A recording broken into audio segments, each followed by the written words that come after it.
Hey everyone, welcome to Venu simple life. ముందు వీడియోలో చెప్పాను కదండి, విత్తనాలు క్వాలిటీ అండ్ ఎక్స్పైరీ డేట్ చూసి తీసుకోవాలని. అలా చేయకపోతే నష్టం వస్తుంది. అది మేము ఎక్స్పీరియన్స్ చేసామండి. సో క్వాలిటీ లేని అండ్ ఎక్స్పైరీ అయిన విత్తనాలు తెచ్చి ఎలా పంట నష్టమైందో ఈ వీడియోలో మీకు నేను చూపిస్తాను. ఈ ఎక్స్పీరియన్స్ ఫార్మర్స్కి డెఫినెట్లీ యూజ్ అవుతుందని అనుకుంటున్నాను. అండ్ నా సింపుల్ లైఫ్ నుంచి నేను షేర్ చేసే అన్ని విషయాలు నిజంగా మా ఫార్మ్ అండ్ ఫార్మింగ్లో జరిగిన ఎక్స్పీరియన్స్ అండి. ఇందులో ఫేక్ ఏం లేదు. రీసెంట్గా ఒక సబ్స్క్రైబర్ అడిగారు, కొత్తిమీర తోటకి 6,000 ఇంత తక్కువ ఇన్వెస్ట్మెంట్ అని. మాకు యాక్చువల్గా అంతే అయ్యిందండి. సో దాన్ని విత్ క్యాలిక్యులేషన్ అతనికి రిప్లై ఇచ్చాను. నేను నా ఫార్మ్ లైఫ్ అండ్ టెక్ లైఫ్లో జరిగిన రియల్ ఇన్సిడెంట్స్నే మీ ముందుకు తీసుకొచ్చే ప్రయత్నం చేస్తానండి. సో ఈ వీడియో అందరూ చూస్తున్నారు, అందరూ ఎంకరేజ్ చేస్తున్నారు, బట్ సబ్స్క్రైబ్ చేయట్లేదండి. Please subscribe to Venu simple life. మనం మ్యాటర్లోకి వచ్చేద్దాం. ఈ ల్యాండ్లోనండి మనము ఆ ఎక్స్పైర్ అయిన విత్తనాలు చెల్లాము. చూడండి, ఇక్కడ కొత్తిమీర మొలవలేదు, అక్కడక్కడ కొంచెం వచ్చింది కానీ ఆ గ్రోత్ లేదన్నమాట. సో టోటల్గా ఆల్మోస్ట్ 90% విత్తనాలు వేస్ట్ అయ్యాయండి. సో వీటిని వేరే వాళ్ళకి ఇప్పుడు ఈ కొద్దిగా ఈ 10% ఏదైతే విత్తనాలు వచ్చి అది కొంచెం ఉందో కొత్తిమీర, సో దాన్ని వేరే వాళ్ళు సేల్ చేసాము. ఒక 5,000 ఆ మధ్యలో చెల్లాము. సో టోటల్గా 90% లాస్ వచ్చిందండి. సో అందుకని వెంటనే మంచి క్వాలిటీ విత్తనాలు తీసుకొని వచ్చి మళ్ళీ కొత్తగా చెల్లేసామండి.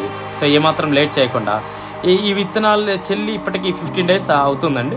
So as per the process 15 days మనం యూరియా చెల్లాము. సో ఒకసారి మందు కూడా స్ప్రే చేసాము. సో బాగా వస్తుంది, ఒత్తుగా నీట్గా. ఏమాత్రం జస్ట్ ఒక 5 to 10% విత్తనాలు వేస్ట్ అయినా తేమకి ఇంక మిగతావన్నీ బాగా ఒత్తుగా బాగా వస్తున్నాయండి.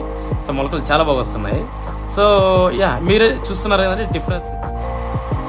ఈ మిస్టేక్ జరిగిందండి ఎందుకంటే ఎక్స్పైర్ చెక్ చేయలేదు అండ్ క్వాలిటీ చెక్ చేయలేదు. యాక్చువల్గా రైతు ఎప్పుడు చెక్ చేయడండి. సో వీళ్ళు ఫర్టిలైజర్ షాప్స్ వాళ్ళ పైన నమ్మకంతోనే తీసుకుంటారు, బట్ వాళ్ళు ఆ నమ్మకంనే యూజ్ చేసుకుంటుంటారు. So okay, next time compulsory మనకు ఫర్టిలైజర్ షాప్ దగ్గర అన్ని expiry date and packet moisturise and seal quality అన్నీ చెక్ చేసుకుంటే బెటర్ అండి. తర్వాత క్రాప్లో మంచి క్వాలిటీ విత్తనాలతో స్టార్ట్ చేస్తామండి. మంచి దిగుబడి వచ్చింది అండ్ ప్రాఫిట్ కూడా వచ్చాయి. అది లాస్ట్ వీడియోలో మీరు చూసారు కదా. అండ్ లాస్ జరిగినా సరే సో మనం దాని నుంచి నేర్చుకున్నామండి. సో ఫార్మర్ లైఫ్లో ఇలాంటి అప్ అండ్ డౌన్స్ మామూలేనండి. ఓకే ఫ్రెండ్స్, నెక్స్ట్ వీడియోలో సీ ఫార్మ్ టాపిక్కి వెళ్ళిపోదాం. మనకు ప్రస్తుతానికి 3 రకాల పచ్చిగడ్డి ఉందండి. చాలామంది చెప్పడం ఏంటంటే 1 or 2 times రోజుకి ఎండుగడ్డి లేదా TMR వాడమంటున్నారు.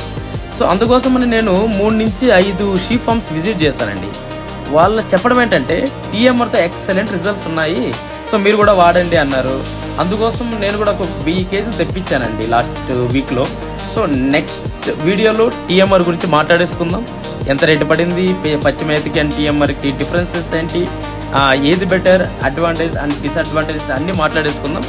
So finally guys, please like, share and subscribe to Venu simple life. Thanks for watching. Bye everyone.